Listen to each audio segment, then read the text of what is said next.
Então, nós estamos no dia 27 de fevereiro e nós vamos começar o quarto capítulo, o homem diurno e o homem noturno, certo? Qual a página?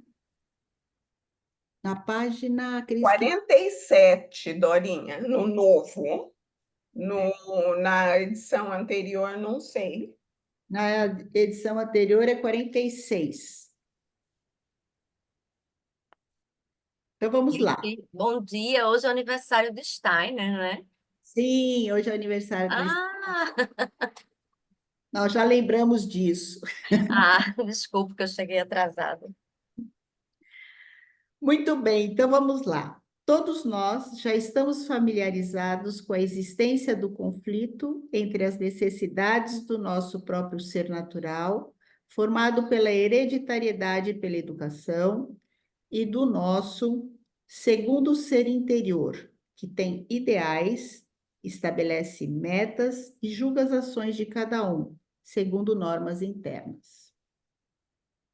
O poeta Schiller declarou em suas cartas sobre a educação estética do homem que todo indivíduo tem, por assim dizer, uma pessoa ideal dentro de si.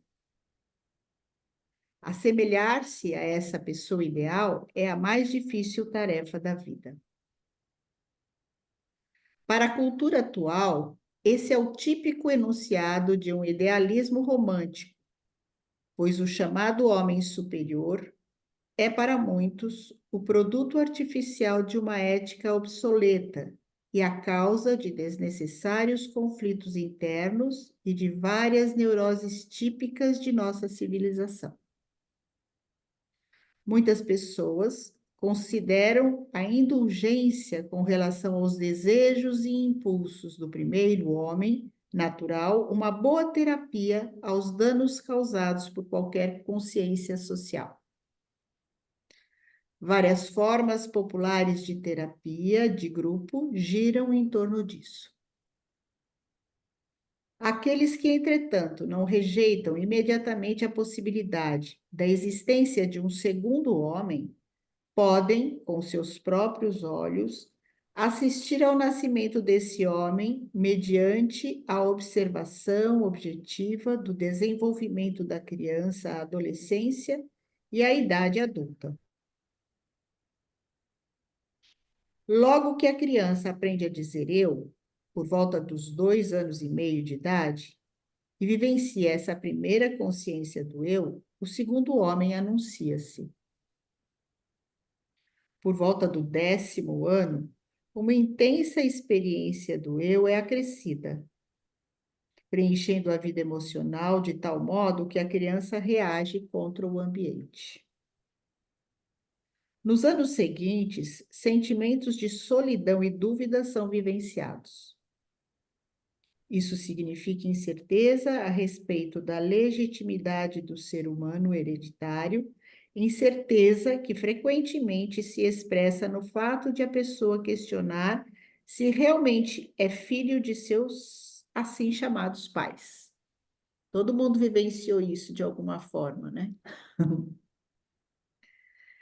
Nos anos da adolescência, período entre 17 e 23 anos, o segundo homem desabrocha completamente.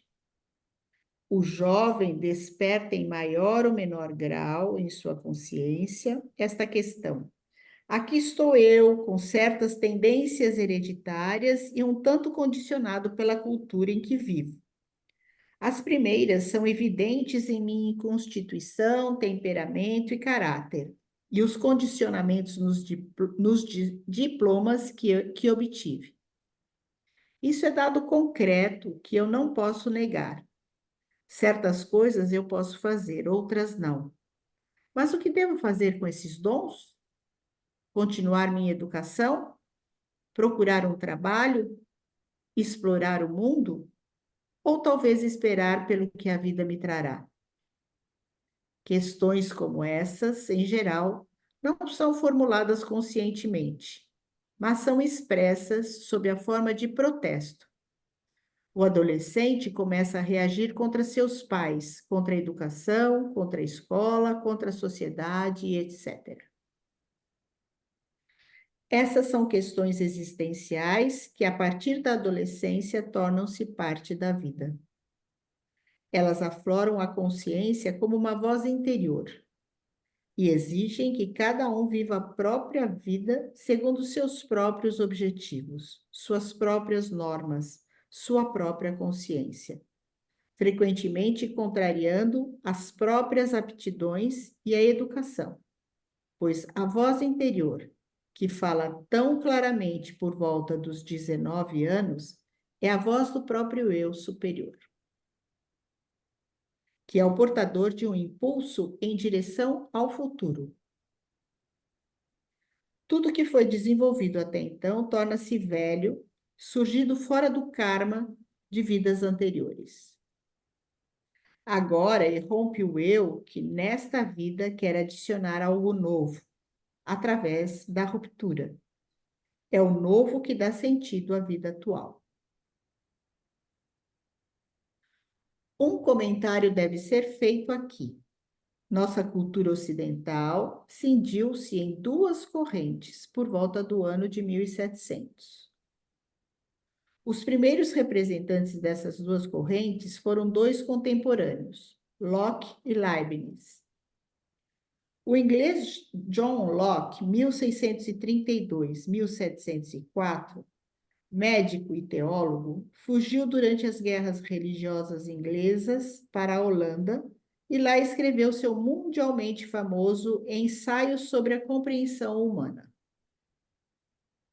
Dessa obra, o que se conhece é a tese de que, ao nascer, o homem é uma página em branco, uma tábula rasa. Tudo que assimilamos posteriormente como uma consciência de vida entrou, segundo Locke, através dos sentidos. Nada existe no intelecto que primeiro não tenha existido nos sentidos. As experiências da vida preenchem a página em branco. O homem é passivo e formado a partir de fora. Além disso, Locke defende a posição de que ideias complexas como amizade, lealdade, amor, honestidade, etc., são suspeitas. Somente as ideias simples podem ser investigadas cientificamente. Conceitos complexos, portanto, devem ser reduzidos a componentes simples. As mais simples ideias, afinal, são os tijolos da psique humana. O comportamento humano, o único aspecto da psique que é observável e do qual temos algum conhecimento objetivo, deve, assim, ser investigado a partir dos mais simples e básicos impulsos. Tudo que é superior é especulativo e subjetivo. Segundo essa forma de pensamento, o rato é considerado como um modelo simplificado do ser humano. Por isso, a pesquisa científica do comportamento dos ratos tornou-se, supostamente, mais confiável do que a investigação do comportamento complexo do ser humano. Gordon Allport, o decano dos psicólogos americanos, definiu que o pensamento anglo-saxão repousa no que ele chama tradição lockeana. Assim, o behaviorismo é baseado na tábula rasa e na formação passiva da personalidade a partir de fora. Esse foi o Locke. O outro líder foi Gottfried Wilhelm Leibniz, 1646-1716. Ele foi uma criança prodígio. Aos 20 anos, foi-lhe oferecida uma cátedra na Universidade de Nuremberg, Alemanha. Nessa cidade, ele se tornou adepto da alquimia da Rosa Cruz. Aos 26 anos, estava na corte de Luís XIV, como embaixador da soberania germânica. Lá escreveu seu Concilium Aegyptiacum, no qual sugeriu que a tarefa de Luís XIV era conquistar o Egito e não os países europeus. Durante os anos como embaixador, ele escapava do tédio com estudos de matemática, após um encontro com Christian Huygens, porque esse era um campo ainda novo para ele. Após um breve tempo, ele inventou o cálculo diferencial e integral.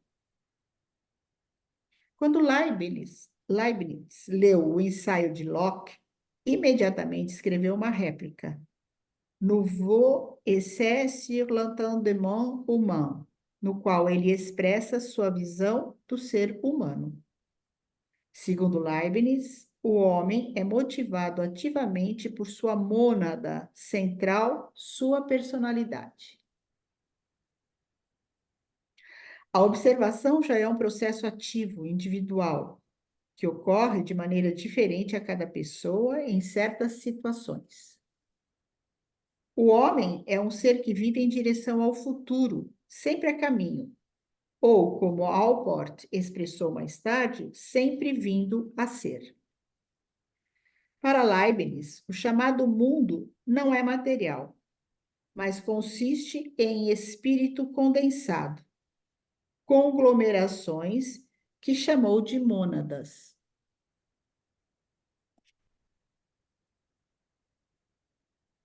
O mundo mineral consiste numa maior condensação de mônadas espirituais.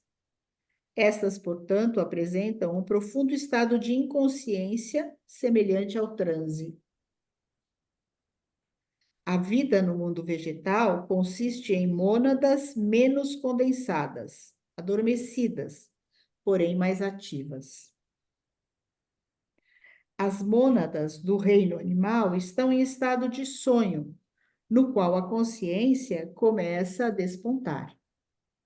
E a mônada humana central é pouco condensada e desperta.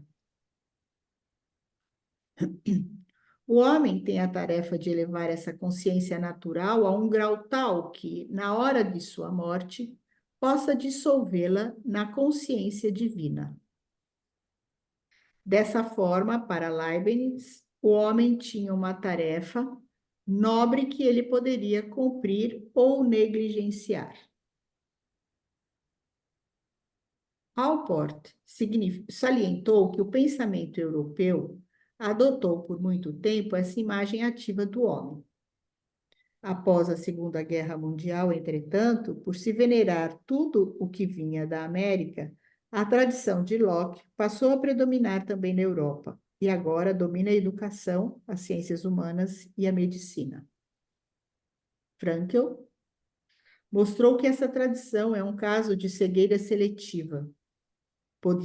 Poder-se-ia dizer cegueira para as cores, para tudo que está relacionado com o espírito.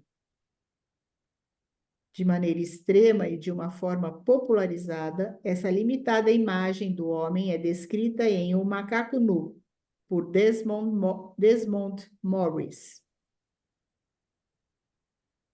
Os defensores da imagem behaviorista de Locke, a respeito do homem, denominam o conhecimento do segundo homem como ideológico e assim não científico. Isso pode ser rebatido pelo fato de a própria escolha que fazem da imagem do homem ser ideológica como visão do mundo. O materialismo, afinal de contas, baseia-se também num postulado pré-científico. Nesse ponto, não difere muito de uma crença. Todavia, tão logo o segundo homem em nós seja visto não apenas como adaptação, mas como nossa própria identidade, a que chamamos self, o eu, a individualidade, ou segundo Aristóteles, a entelequia, uma colorida e dramática imagem do homem surgirá. Então, aquilo que em meu livro Fases eu estabeleci como lema, torna-se realidade. A biografia humana é uma sinfonia composta por nós mesmos. Tudo bem, né? Até aqui, ele está contando a história, né, de como vem. Hinos a Novalis, ou Hinos à Noite de Novalis. O segundo homem, na tradição de Leibniz, pode ser descrito de várias maneiras. O poeta alemão Novalis, pseudônimo de um advogado e engenheiro de Minas chamado Friedrich von Hardenberg, contemporâneo de Goethe e Schiller, descreveu esse segundo homem, na linguagem do romantismo, como homem noturno. Desse homem noturno, desse segundo homem, Novalis tomou consciência com um trauma, resultado da morte de sua noiva Sofia, uma moça de 15 anos. Devido a esse fato, pôde ele escrever sua obra-prima, Os Hinos à Noite. Apresentaremos aqui uma tradução de parte dessa obra como exemplo de uma vivência interior do segundo homem em nós. Novalis estava adiante em relação à época em que viveu. Devido à sua aptidão particular, ele foi capaz de vivenciar algo que só agora começa a tornar-se realidade para um grande número de pessoas. Essa vivência consciente do homem noturno, para ele, não foi o resultado de um caminho de desenvolvimento interior deliberado, mas consequência do choque sofrido com a morte de sua amada. Ao mesmo tempo, ele teve a rara capacidade de ter sido acordado, entre aspas, pela vivência desse choque e não se ter tornado, como na maioria dos casos, apático e insensível em decorrência de sua tristeza.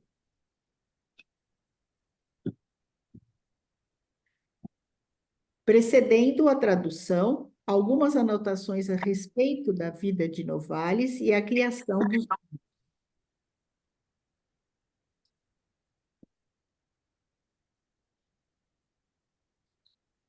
Friedrich von Hardenberg nasceu em 1772, filho de um barão da Saxônia, que era diretor de uma mina de sal em Weissenfels, na Alemanha.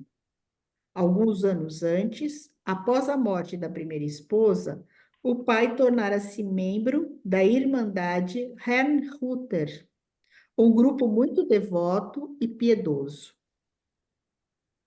O jovem Friedrich era uma criança frágil e sensível, mas após uma grave doença aos 9 anos, cresceu e tornou-se um jovem alegre e cheio de energia.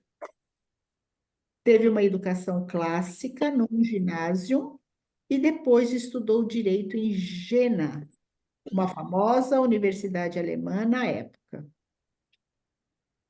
Uma importante experiência foi seu encontro com Schiller, que lecionava história em Jena. Ele encontrou também Goethe e outras figuras importantes da vida cultural de seu tempo. Tem alguém com o microfone aberto e está fazendo um chiado. Por favor. Quando, em 1794, começou a trabalhar como advogado, ele conheceu Sophia von Kuhn, então com 12 anos de idade, durante uma viagem de negócios. Imediatamente encheu-se de profundo amor por ela, um amor que determinaria o curso de sua vida posterior. Pouco tempo depois, aconteceu o noivado oficial. Não é fácil formar uma imagem dessa jovem, desse ser extraordinário. O fato é que ela causou uma profunda impressão em todos os que a conheceram. Todos a descreveram como uma criatura celestial, encantadoramente inocente, que sugeria uma grande profundidade de alma. Para Friedrich, ela se tornou a pedra angular e, ao mesmo tempo, a principal motivação de sua vida. Mas sua morte prematura em 1797 não mudou isso. Até o final de sua breve vida, Hardenberg faleceu em 1801, antes de completar 29 anos. Ele sentiu-se ligado a ela e, por meio dela, ao outro mundo, o mundo da noite, onde ele veio a vivenciar a imagem do Cristo. Os hinos à noite representam a solidificação do processo experimentado pelo poeta como resultado da morte de sua amada. Ele mesmo vivenciou o cruzamento do limiar internamente. A obra artística de Hardenberg, que ele publicou sob o pseudônimo de Novalis, significando aquele que limpa e semeia novas terras, foi elaborada em grande parte no período entre a morte de Sofia e a sua própria. Vestida com a linguagem do romantismo alemão, ela é inteiramente permeada pela vivência de como a noite reluz como nossa verdadeira pátria. Os hinos à noite foram concluídos em 1799. Hinos à noite. Eliana, só uma curiosidade que eu não entendi. Esses hinos foram concluídos por outra pessoa, porque ele faleceu em 1797, é isso? Boa pergunta, Ana. Não, ele faleceu em Tá, 1800. 1801. Ah, tá. Eu que entendi errado. Obrigada. Obrigada. Não me confunda, Ana.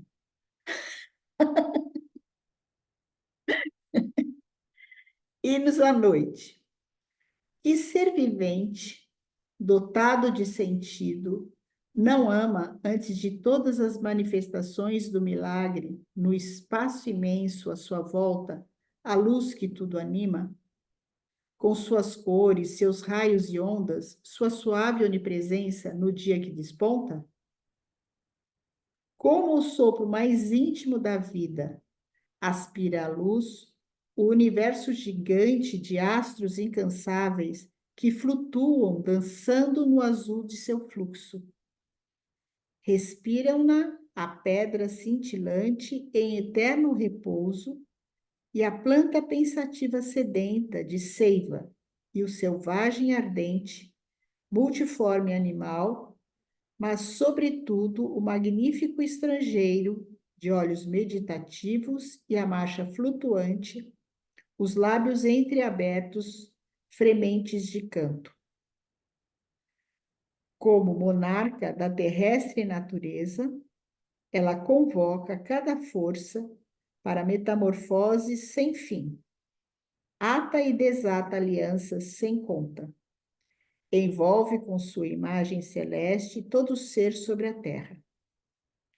Sua presença somente revela a magnificência prodigiosa do reino deste mundo. Entanto, inclino-me para a sagrada, inefável noite plena de mistério. Longe jaz o mundo, mergulhado em cripta profunda. Ermo e solitário é seu âmbito.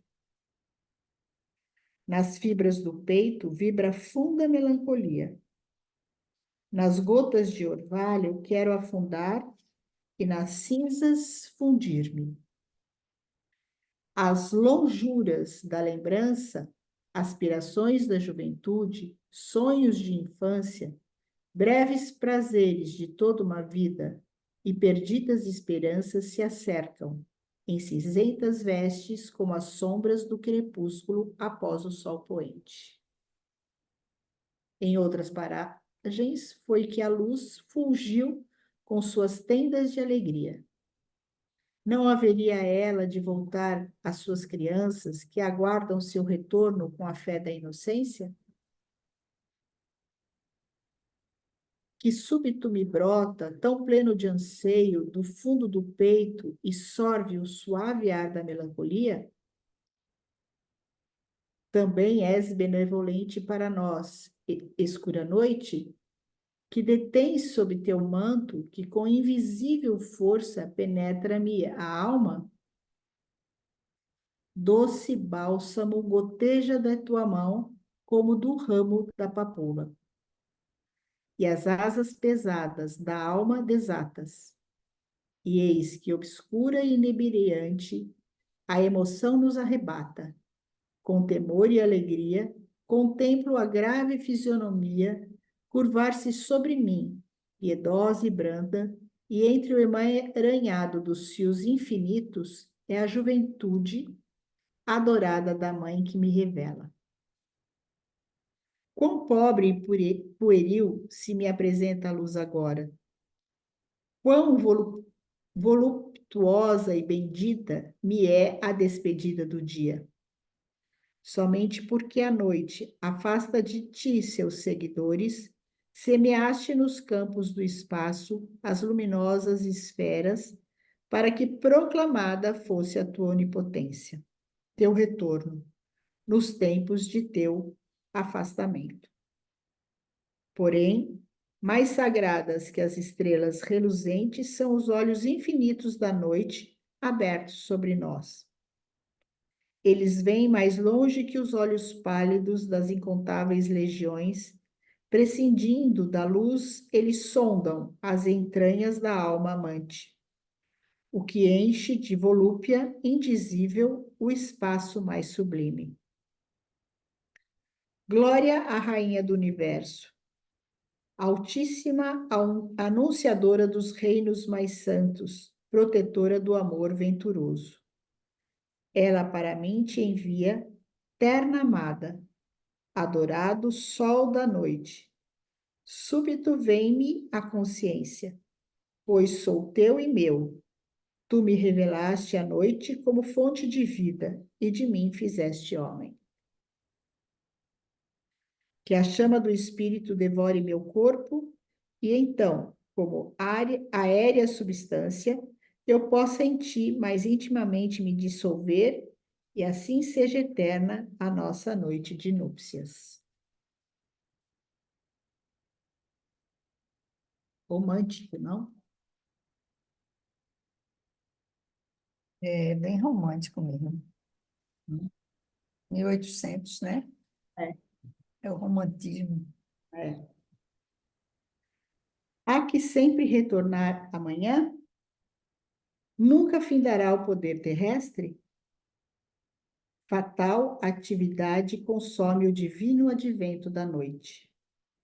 Não poderá o misterioso sacrifício do amor arder pelos tempos sem fim? A luz tem o termo de sua medida, mas o império da noite está além do espaço e do tempo. A eternidade, o sono, tem por duração. Sagrado sono, não venhas tão raramente, durante a terrena passagem, cobrir de ventura os fiéis adeptos da noite.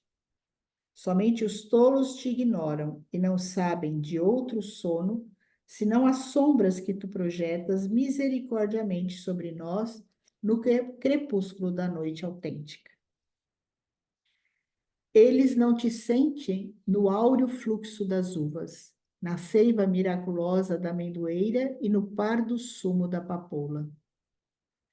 Eles não sabem que envolves o seio da meiga donzela e faz do seu regaço um paraíso.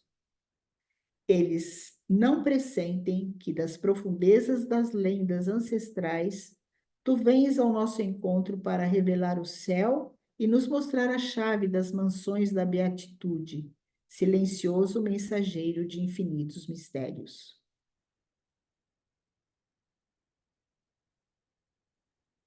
Outrora, quando eu derramava lágrimas amargas e minha esperança em dor se desvanecia, quando achava-me na árida colina, que em estreita e obscura área abrigava a forma de minha vida, solitário como ninguém jamais o foi, torturado por indizível angústia, sem forças, somente com pensamento de aflição. Como ao redor clamasse por socorro, não podendo avançar nem retroceder, um anelo infinito me reteve a vida que se apagava e fugia. Veio então dos horizontes azuis, das alturas da minha antiga felicidade, um calafrio crepuscular. e de repente rompeu-se o cordão do nascimento, a cadeia de luz, a cadeia da luz. Foi-se o esplendor da terra e com ele minha desolação. A melancolia fundiu-se em um mundo novo, insondável. Ó doce êxtase da noite, sonho do céu, vieste sobre mim. A paisagem no ar se elevando mansamente. E acima dela flutuava meu espírito livre de liames, nascido de novo. Em nuvem de pó se converteu a colina, e através da nuvem vislumbrei a face transfigurada da minha amada. Em seus olhos descansava a eternidade. Segurei-lhe as mãos e as lágrimas formaram um vínculo cintilante indestrutível. Como tormenta, milênios desapareceram no horizonte. Em seus ombros chorei lágrimas de êxtase no limiar de uma nova vida.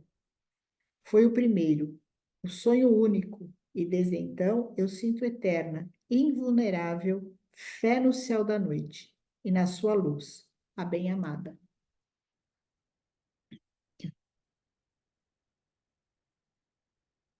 Agora sei quando será a última manhã, quando a luz não mais afugentar a noite e o amor, quando o sono eterno não for mais que um sonho único, inesgotável. Divina lassidão de mim se apossa. Longa e fatigante me foi a peregrinação ao Santo Sepulcro e pesada a cruz. A onda cristalina, imperceptível aos sentidos vulgares, brota das obscuras entranhas da colina, em cujos pés se rompe a terrestre corrente. Quem dela experimentou, quem atingiu os cumes das fronteiras do mundo e contemplou a nova pátria, o domicílio da noite, em verdade não mais regressa ao tumulto do mundo, à terra onde a luz habita em perpétua agitação. Lá em cima ele constrói cabanas de paz, sente nostalgia e ama, olhar fixo no além, até que a mais bem-vinda das horas o faça descer para onde a fonte brota. A realidade física flutua na superfície. As intempéries o impelem de novo para o alto, mas o que o contato do amor santifica flui diluído por secretas sendas rumo ao reino do além, onde, como olor, se confunde com os amados que dormem no eterno. Despertas, porém, viva a luz, o extenuado e o incitas ao trabalho. Insinuas em mim rumorosa vida, mas não és capaz de me libertar da pedra coberta de musgos da recordação. Com prazer, moverei minhas mãos laboriosas. Por toda parte olharei onde possa te servir. Hei de celebrar a glória de teu esplendor. Sem descanso, hei de perscrutar a harmonia intrínseca e a arte magnífica de tua obra. Contemplarei a poderosa marcha do teu relógio reluzente. Sondarei o equilíbrio de forças e as regras do jogo prodigioso dos tempos e espaços infinitos. Mas meu secreto coração permanece fiel à noite e a seu filho, o amor criador. Podes oferecer-me um coração eternamente fiel? Tem teu sol olhos amorosos que me reconheçam? E tuas estrelas tocam a minha mão estendida de desejo? Vão me retribuir o afetuoso aperto e a palavra plena de carinho? Foste tu quem a adornaste com cores e suave halo, ou foi ela que deu a teus encantos um sentido mais nobre e mais doce? Que volúpia, que deleite oferece tua vida, que assemelhe ao que suscita o êxtase da morte? Não traz tudo o que nos arrebata a coloração da noite? Como mãe, ela te conduz e a ela tu deves todo o esplendor. Dissolverias em ti mesma, no infinito espaço te dissiparias, se ela não te amparasse, não te cingiste em teus laços, para que o calor em ti nascesse e nas chamas gerasses o mundo. Em verdade, antes que tu existisses, eu já existia. A mãe me enviou com meus irmãos para povoar teu mundo e santificá-lo pelo amor, para que fosse um eterno monumento de contemplação, e semeá-lo com flores que jamais haveriam de perecer. Mas ainda não amadureceram esses divinos pensamentos. Poucos são ainda os vestígios de nossa revelação. Um dia teu relógio marcará o fim dos tempos, e então tu te tornarás semelhante a cada um de nós, e transbordante de anelo e fervor te apagarás e morrerás. Em mim, eu sinto o fim da tua agitação. Divina liberdade, retorno jubiloso. Com terríveis sofrimentos, vejo-te apartar de nossa pátria, em revolta contra o magnífico céu de outrora. Mas são em vão tua fúria e tua cólera. Aqui se ergue a cruz que o fogo jamais consumirá, triunfal estandarte de nossa estirpe. Para o além me inclino, e cada sofrimento um dia me será espinho de volúpia. Assim, em breve tempo, livre então serei, e ébrio jazerei no seio do amor. A vida infinita, forte em mim se agita, e do alto hei de contemplar o mundo lá embaixo. Junto àquela colina, apaga teu fulgor e a sombra oferece uma coroa de frescor. Ó, sorve-me, amada, em ti todo o meu ser, para eu o sono encontrar e poder, enfim, amar. Eu sinto da morte a onda que rejuvenesce, em bálsamo e éter meu sangue se converte. Vivo durante o dia cheio de ânimo e fé, e à noite eu morro com sagrado fervor.